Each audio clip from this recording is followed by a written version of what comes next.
আজ দিল্লি যাচ্ছে চাকরিহারাদের একাংশ। 22 লক্ষ পরীক্ষার্থীর ওয়েমার মিরাজ কপি প্রকাশের দাবি এবং অযোগ্য বলে বিবেচিত যারা তাদের অবিলম্বে টার্মিনেশনের দাবিতে পৃথকভাবে মামলা লড়ার বার্তা জানিয়েছেন চাকরিহারা আন্দোলনকারী সুমন বিশ্বাস।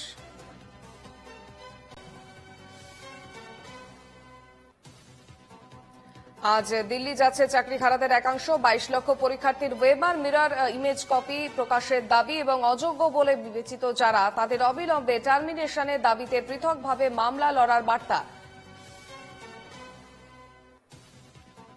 চাকরিহারা আন্দোলনকারী সুমন বিশ্বাসের তরফে এমনটাই জানানো হয়েছে। গতকালই আমরা দেখেছিলাম অভিজিৎ গাঙ্গুলির সঙ্গে তারা দেখা করতে গিয়েছিলেন এবং এর আগে তারা বিকাশ রঞ্জন ভট্টাচার্যের সঙ্গে দেখা করেছেন। তবে এবার দিল্লির পথে রওনা দিয়েছেন চাকরিহারাদের একাংশ। তাদের 22 লক্ষ পরীক্ষার্থীর ওয়েমার মিরর ইমেজ কপি প্রকাশের দাবি জানিয়েছেন তারা।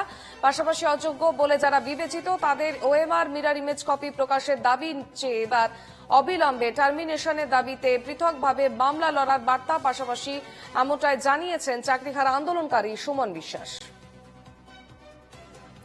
বিস্তারিত আপডেট দেবে টেলিফোন লাইনে রয়েছেন প্রতিনিধি বিউ সরকার। বিউ, দিল্লির পথে এবার চাকরিহারাদের একাংশ। একদমই দেখো, চাকরিহারাদের একাংশ এবার দিল্লির পথে। এর আগেও আমরা দেখেছিলাম যে চাকরিহারারা তাদের একাংশ দিল্লিতে গিয়েছিলেন, যন্তর মন্তরে তারা অবস্থান বিক্ষোভ করেছিলেন এবং এর আগেও তারা বারবারই, যেহেতু এই মুহূর্তে সুপ্রিম কোর্টে এই মামলা চলছে তার জন্যই চাকরিহারাদের একাংশ তারা আইনি ভাবে লড়তে চান নিজের মতো করে। সেরকমই সুমন বিশ্বাস নামে তার নেতৃত্বেই বেশ কয়েকজন চাকরিপ্রার্থী তারা যাতে স্বচ্ছতা থাকে সেই সমস্ত দাবি নিয়ে তারা সুপ্রিম কোর্টে আলাদাভাবেই তারা এই লড়বে এবং সেই নিয়ে আজকে দিল্লির উদ্দেশ্যে রওনা দিলেন বেশ কয়েকজন চাকরিহারারা। বেশ, নজর রাখো বিউ। আপাতত ধন্যবাদ।